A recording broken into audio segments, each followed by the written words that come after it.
Hi, my name is Carine. I teach at Yoga at Home. Welcome to your prenatal practice, second trimester. So we're going to start by standing today. To come up, you can actually roll yourself onto one side, use your hands on your knees so your spine is long, and press yourself up. This can be useful when baby gets bigger. So we're going to step with our feet about hip distance apart to begin with. Okay. And let's just see what it feels like to transfer our weight by just bending one knee and then the other. Okay. Just bending, because this is what happens all the time. But as your baby starts to grow, you'll notice that it's very different. And it's good to pay attention. Yeah, just swaying, moving the blood flow, and this just a little bit of this kind of movement can allow the circulation of the ankles to not get stuck, right? And then come back in, and then let's see if you can, without dumping your hips, see if you can transfer and maybe lift your knee up. So really see what's comfortable. Second trimester, some of us get quite a lot bigger, and maybe start to walk your feet a little bit wider. Okay, no destination, just what feels right.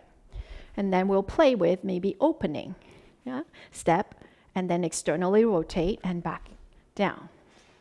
Just take your time. Find one point of focus in front of you that's not moving. That can be quite helpful. And if it's really uncomfortable, you can just keep your toe on the floor and just play with that. Walking like a crab, sideways. Okay. Some of us can go fast. Some of us can go slow. And eventually we're going to walk our feet a little bit wider and coming to our goddess pose. Turn your toes out, heels in. Make sure your knees facing your toes. If this feels like it's too much of an extension or too wide, just walk your feet closer. That's always checking in. Every day is going to be a different practice, even if you use the same practice. Inhale, let's reach the arms up. Breathe fully into the side of the rib cage. And as you exhale, Malasana, palms touch. Bend those knees. Track it over the second and third toe tendon. Draw your elbows wide. Give your shoulder blades a little squeeze in your back. And inhale, reach up once more. Exhale, bend the knee. Open your elbows. Kali gave birth to the universe in this pose. Inhale, reach up. Exhale, coming back. Kalyasana. Then let's take our hands behind our head. Lean into your hand, relax the shoulders, and a little bit of side bending, keeping the length of the spine. Keep hugging your heels down and in. Your toes are active. We're not going to do a lot of repetitions. Can you just feel the quality of the length of your spine? Then inhale, reach back up. Exhale, coming back down. Hands onto the inner thighs. Leaning forward, lengthen the spine and just dip one shoulder down. A gentle twist. Back to center. Gentle twist to the other side. Back to center. Inhale, reach up. Exhale, palms touch. If you ever need to rest, you can rest here. If you can go on, let's do one more set of that. Coming all the way down. Hands onto the inner thighs. Dip your left shoulder down first. Back to center. Not trying to go for the biggest twist, but just finding a little bit more length in the spine. And inhale, reach back up. Exhale, come back. Then let's pivot our heels to parallel. Take your hands onto your buttocks. Hug your elbows in. Lift your sternum. And slowly see if you can bring yourself down a little. If this feels really crazy, it's a great idea to use props. Even with blocks, it might be too much. You can always use the wall as well. And you can even keep your knees bent. A little bend to really engage the quads or the front of your thighs. And then just bending the elbows to deepen. Then maybe begin to draw your thighs back and up. Relax your head. For those of us that are super flexible, you're going to actually imagine your sit bones growing down towards the floor so that you really root and engage those muscles wrapping around the leg. If you feel that you are not very flexible, then imagine your inner thighs drawing back and up and your sit bones moving apart. Now slowly inhale, squeeze your buttocks, squeezing and hugging the baby, coming up halfway. Keep that contraction, meaning you're holding everything in, and hands comes back on your hips, slowly coming back up. Great circulation. Open your arms wide. Turn your right toe towards the long edge of your mat. You can even pivot your left foot in so you're in Warrior 2 stance. If you feel unstable, walk your feet closer. And carefully, slowly begin to bend your front knee. Make sure that your knee is not rolling in, okay? Track your knee once more over the center of your ankle or the second and third toe tendon, because some of us have really, fancy toes, like my bunion toe there. And then from here, you're going to actually keep looking at the same direction as your heart, and we're going to train ourselves for after the baby comes, which is you have to have really good peripheral vision. I like to call it eye yoga. So what you're going to do is wiggle your fingers, but keep looking straight ahead, and then move your arms up and down. And this is when you can play. Your legs are hugging down and in, super strong in the legs, and you're just noticing, what is my range when I'm looking straight forward? Where can I start to see my fingers? What is the range that allows my shoulders to be free? Yeah, lots of things happening there. And you can breathe through it. Never holding your breath. You deprive yourself and a growing baby of fresh oxygenated blood if you do that. Hands on your hips. Now begin to straighten your leg and check that your knee didn't collapse in. Use those buttocks. Track your knee over the ankle and just tilt your back hip towards the ceiling a little. Draw a length in the spine and come into triangle. Take your left hand behind you so that your chest stay nice and wide, and your hand can actually come onto your hip bone and you're drawing that hip in and down. Option 1, stay here. And option 2, you're going to take that hand and just hold onto the back of your head and lean back. This can be quite a lot of strengthening for those side of our obliques. So for some of us, you don't have to go that far and you already feel that work, then you'll stay more upright. Okay, never forcing. Then from here, we'll bend the knee, come back up. And then inhale, Exalted Warrior, reaching your arms. So getting lots of side length. Right hand comes behind the head. And instead of lifting your chin, just lean your head into the back of your hand. And breathe your elbows back and up as you draw the shoulders down. Nice. Back to center. Hands on your hips. Let's pivot to the other side. Find your stance. What feels right for you in this side. Brand new side, brand new pose. Bend into the front knee once again. Doesn't really matter to me if your knee goes past your ankle or in line with your ankle. It's more important that your knee is not rolling in or out. Just stabilizing it over the second and third toe tendon once again. And then looking forward. And maybe once more, allowing your arms and your fingers to move. Finding your peripheral vision. You can even play with doing eye circles here too. Maybe gazing in a clockwise position. And then gazing in a counterclockwise position. And notice how confused our legs start to be. You are paying attention to everything. And hopefully you can feel your baby also having fun in here. Slowly now, take your hands on your hips, straighten your front leg, and give the hips a little wiggle. And then draw the back hip up and back. And taking your front hand, you can use your fingers to just draw, like the thumb to draw in and dropping that left sit bone down. The more you lean and maintaining that length in the spine, the more you're going to feel. So take that angle in a way that feels right for you. Trikonasana. Right hand behind you, left hand can stay right here, maintaining space in your hip, or hands can go behind the head and draw your chin in and lengthen. Breathe into your back. Breathe into your back hand. Exhale completely. With your next breath, go ahead and bend the knee. Take your hands back on your hips. Head, ribcage, pelvis all aligned, or more or less. And begin to exalt your warrior. Hand can be on your head. If you feel more comfortable with your hand on the ribcage or behind you, do what feels right. Toes are spread. The arches of your feet lifted. Root that back pinky toe down.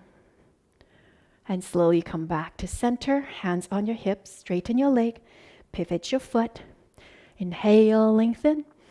And exhale, one more forward fold. Once again, hands onto maybe the blocks, maybe on the floor. This time, let's see if you can take your left hand in front and right hand on the baby and slowly turn towards the right. Yeah, so hand on the baby, just giving yourself a little bit of like, a lift. So you don't want to drop the baby here. You really want the pelvic floor to draw in and up as you twist, and then back to center, twisting to the other side. You might even just feel your chest moving, and that's good. Anything to mobilize that upper shoulder, chest area. Back to center. Now hands onto the blocks halfway, and exhale, bend one knee. Inhale back to center, exhale, bend the other. Inhale back to center, exhale, bend into your right knee. Let's use a block for underneath the right knee. Slowly bring yourself up into gate pose. So feel that you're hugging your legs down and in towards each other. Take your left hand behind you, reach your right arm up, soften the shoulders down. And now let's reach up and over towards the ceiling. You can even reach your hands a little bit out of the socket and then soften them. Notice that all these areas, these latissimus and all these intercostal muscles can be actually yawned. I like to say that, yawning them so that they can release. So it's effortless. And then back to center. And from here, hands can come on your hip and slowly begin to see if you can take yourself down. In fact, it's quite a lot of core work if you don't come to touch the floor. But we are going to touch the floor, and maybe you'll take your hand all the way down and your toe in line with your hip, or your heel in line with your hip. Just stabilizing here. Make sure your shoulders not collapse. Draw the shoulders back and down. Both shoulders are in line with each other. Both hips are in line with each other. Then from here, keeping your knee in line with your hip, and just bend your knee. Kick your heel back and draw the abdominal in. From here, begin to see if you can kick back. And maybe some of us can hold on to the ankle and just get a nice quad opening. To enhance that quad stretch, you'll just squeeze your buttock. And of course, the shoulders stay wide. Squeeze your shoulder blades on your back. And then slowly, carefully release your bind. Step your foot back out to the side. Walk your hands forward. Hands underneath the shoulders. Inhale for a cat-cow undulation. And then back to center, and walk that toe behind you all the way across. And just do a little bit of heel-toe press. So really flushing out any stagnation once more around the ankles. And come back to center. You're going to walk your feet as wide as your mat, coming into Malasana Yogic squat. Once more, a block can be utilized. You can walk your feet a little bit wider, just anything that allows you to have this external rotation in the thighs, and breathing your spine nice and long. And take a moment to perhaps connect. This is also a great time to work on some pelvic floor strengthening. Let's practice with the block so that we can actually inhale in preparation for labor. Exhaling is when the baby comes out. So what's going to happen is we'll inhale into the belly. And as you are in the end of your inhale, you'll hold the pelvic floor in and up. And as you exhale now, let everything soften. So inhale. In the end of your inhale, you draw the pelvic floor in and up. So gathering that elevator all the way up towards your heart. And as you exhale, let everything descend and open. And for the last one, we'll even add the vocal toning. So I'll use the sound Om, inhaling. In the end, draw the pelvic floor in and up, and exhale, everything releases. Om.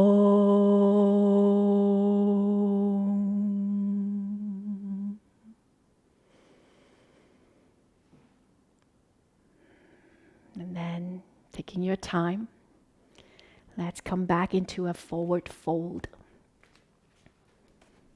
Wide-legged forward fold, inhaling here. Exhale, slowly bend into your left knee.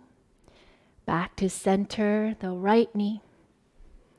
Back to center, over to the left. And this time we'll bring our left knee onto the floor. By the way, you can always use blocks if the floor seems ridiculously far and dangerous. Never risk anything, right? Take your time. And then we'll come back up to gate. So preparing for gate pose. Take your right hand behind, reach your left arm up, and come up and over. Slide the shoulders down. Just how much more space can you create here in the side of the rib cage, especially into the side that you're bending towards. And then come back to center. Carefully, slowly transfer your hand down. You might stay here with your foot on the floor, right hand on your hip. This might be enough, or perhaps you kick your foot up. Maybe flex the toe or point. Notice what gives you more strength. Wrapping the belly in. Rib cage is not flaring out, and kick your heel towards your bum. Then draw the knee back without banana and collapsing. Keep the hugging of that inner corset. Option to hold on to your foot or take your hand behind your head and then lean back as you lift your chest. Rib draws in. Pubic bone can come forward. And then we'll slowly release, coming out the same way you went in. Take your time. Walk your hand forward, inhaling into your cow pose. Exhale into your cat. Inhale, cow. Exhale, cat. Back to center. Slide your right leg back behind you. And a little bit of toe heel press. My heel doesn't ever touch the floor, by the way.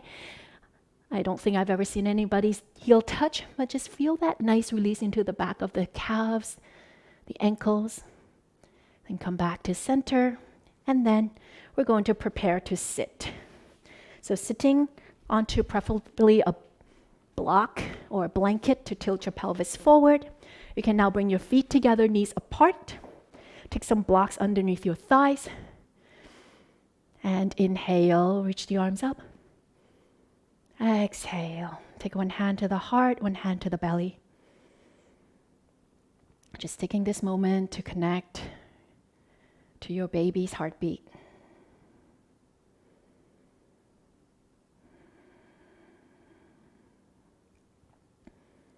Perhaps sending any messages that you'd like to send to this growing life. And to practice an open communication, a time to be truthful. So it might be joyful memories or messages. So the baby already feels and hears your voice. The emotions affect your hormones. And instead of pushing down the emotions that might be scary, this is a great opportunity to just be open, to tell the truth, and to know that you're in this together. That everything is okay right here, right now.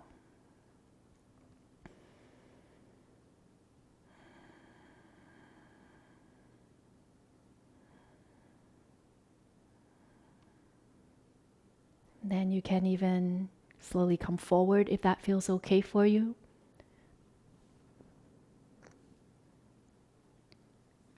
And do stay for as long as you'd like. Namaste.